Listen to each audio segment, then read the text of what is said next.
Faisal Cali Waraabe yaan dulqaad ku heynay haddaan nahay dadkeena reer koonfurka ah marka in maanta Faisal sidiyaashiis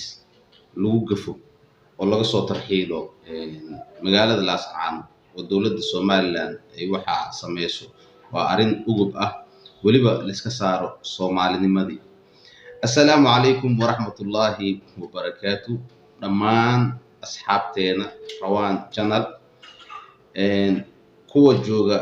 Muqdisho, kuwa jooga Puntland, kuwa jooga Somaliland, kuwa jooga NFD, kuwa jooga Kilinka Shanaad, kuwa jooga Djibouti xitaa waxaa maanta aad iga qosliyay sheeko marka hore uu aaminsanaa hal qof waliba ay u ahayd qaab iska comedy camal Soomaalidu haysatay Faisal Cali Waraabe oo ah nin siyaasi ah oo Soomaali dhexdeeda magac ku leh ayaa mar walba wuxuu ku soo celcelin jiray in Soomaalidu dhan wixii Soomaaliland aan deganayn ay yihiin dad ajnabi ah waliba iyadoo la weydiiyay Faisal hadda ka hor su'aal ah Faisal oo adiga xaaskaaga waa gabar reer Soomaaliya ah oo waliba reer Beedhabood ah oo raaxweyn ah Faisal wuxuu ku jawaabay nafsi waxa iga soo baxay gabar Finlandees ah oo jeceleed oo aan diiday marka nafsiga ii geeyay inaan gabadha guursado oo ah in ilmaha uu dhalay hooyadoodba nafsi dartiis uu guursaday balse asaga uusan rabin in uu guursado uu jeclaan lahayn oo ay ahayd maxay ahayd oo arin marka nafsi ku ahayd Faisal Cali Waraabe taas waxaa ka daran marka maanta in magaalada Laascaanood dowladda Somaliland ay ka soo musaafiriso boqolaal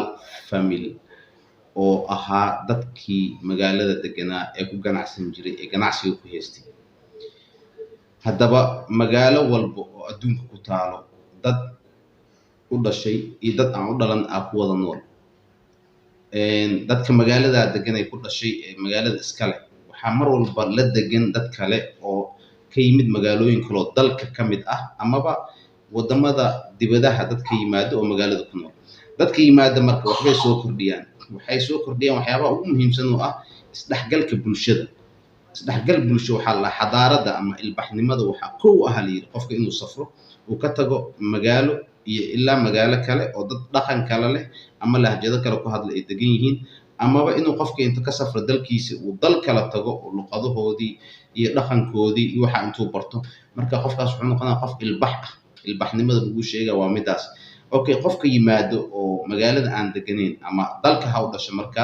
ama dibadda ka yimaado wuxuu magaalada ku soo biiriyaa barnaamij cusub ama mashaariic cusub taasoo ah in qofkii uu keeno business aan laga aqoonin magaaladaas uu ka keeno magaalo kale oo dalka ka mid ah ama qofkii uu ka keeno dal kale shaqo ama shirkad ama mashruuc oo aan laga garanayn wadankaas uu qofka yimid waxaa marka mar walba ka faa'iideysto cajaladaas ama shirkadahaas ama mashaariicda la keeno dhalinyarada ama dadka deegaanka ah taasoo ay u tahay in for example haddii qofka shirkad uu geeyo mashruuc weyn geeyo waxaa laga yaabaa in intaasoo dhalinyaro ay magaalada degan tahay ka shaqeyso waxaa laga yaabaa wax ay u baahnaayeen dadka magaalada degan aysan garanayn oo ah sanca ama farsamo aysan garanayn dadka magaalada degan in ay geeyaan sida cunto laga yaqaanay magaalo kale oo magaaladan la keenay oo dadkii ay bartaan kadibna qofkan uu shaqaaleysiyo dhowr qofood meheradi meesha uu ka furay dadkaasna lacag ka helaan isagana lacag ka helo dowladda ama maamulku meesha ka jiran uu canshuur ka helo dadkana ay noqdaan dad walaalo ah ama isdhexgala marka ka soo gudubno dadka Soomaalida ah waa wiil iyo abtigiis waa wiil iyo seedigiis yacni nin iyo sodogiis waa intaas Soomaalida lagu sheegay يعني qof walbo oo magaalo degan waxa laga yaabaa in ama qurbaha haduu tago ama magaalo kale intuu tago gabar kale oo magaalada degan inuu guursado hadhow ilmihiisa waxa reebtu ah dadka magaaladan degan ilmaha xagga ninka gabadha ku guursaday waxa ilma abtu ah ama abtiyaal ah gabadha meeshaas uu ka soo guursaday waxa marka ceeb ah oo Soomaalinimada aan ku jirin oo ka maqan dad xigto iyo xigaal iyo xidid isu ah in ay maanta isafraan ee isdiidaan taa waxa ka sii darneed nin dhan oo sarkaal ciidan ah oo ka tirsan maamulka Somaliland in uu dadka ku tilmaamo in ay yihiin dad Soomaali aanba ahaynba dadka reer South West waa dadka ugu badan maanta haddii la fiiriyo ama madaxa la xisaabo la dhaho mujtamaca Soomaalida dadka ugu badan waa dad waxay leeyihiin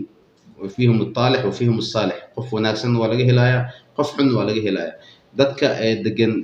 Somaliland dad wanaagsan way leeyihiin dad xun way leeyihiin marka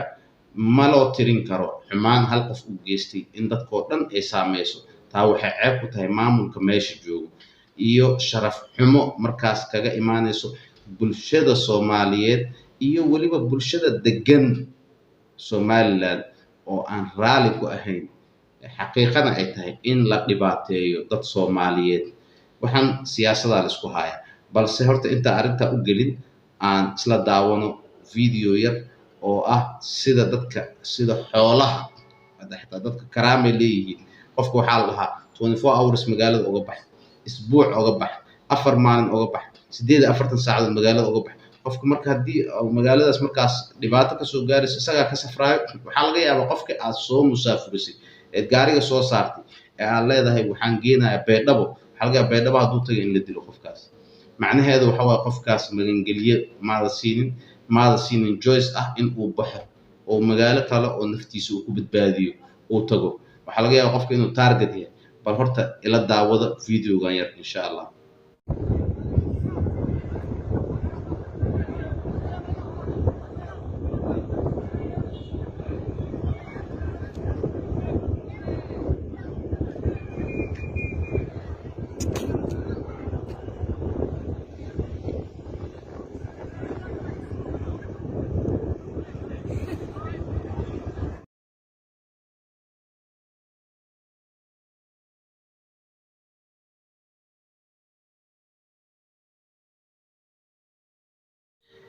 daawadayaal sida arkayseen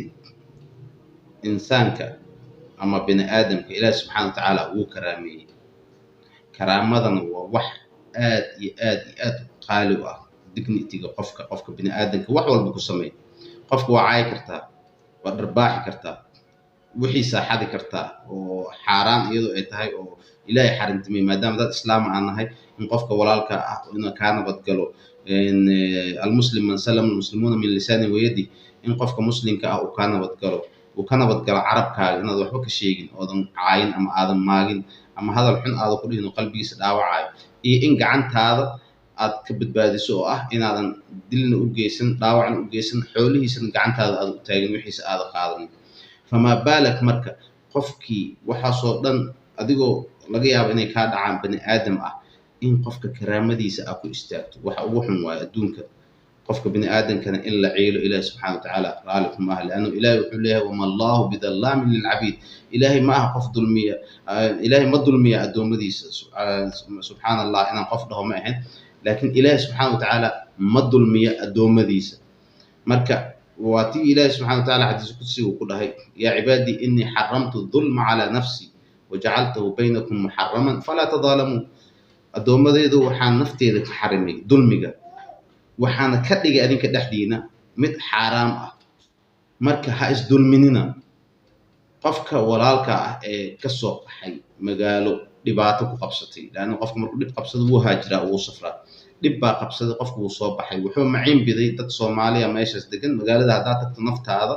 iyo awlaadaada iyo dhaqaalaha yarka wadatay waa ku badbaadayaan ganacsigu meesha ka sameystay muddo deganaa qofkii meeshii uu la qabsaday magaaladiisa uu hilmaamay dhibta ku haystay uu hilmaamay uu ka baxay nabadgeliyo amni iyo waxa soo dhaweyn baa siisay ma aha marka weelka wax ku siiso qofkii in hadana aad maaragtay aad ku gumeysato ama aad ku xumeyso marka in aad dad Soomaali ah oo kugu dhiig ah kugu dhaqan ah oo walaalaha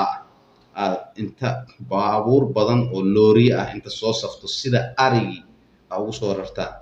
shame on you and Elena reer Somaliland bulshada ama mujtamaca reer Somaliland raali ma ku ah arintaas wax la og yahay waayo dadka Soomaalidu dhan waa ogsoon yihiin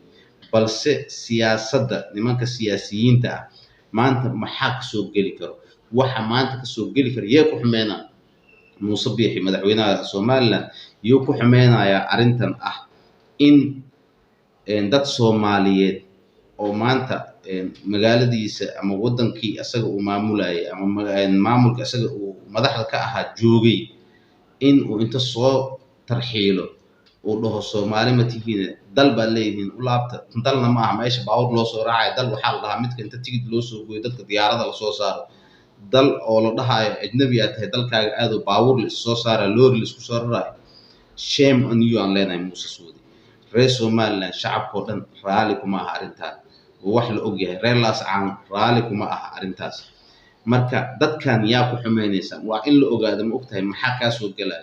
waxaa xukuma magaalada dadkan degan yahay dhulka degan yihiin nin la dhaho Cabdicasiis lafta gareen waxaa laga yaabaa in asna magac ka yaqaan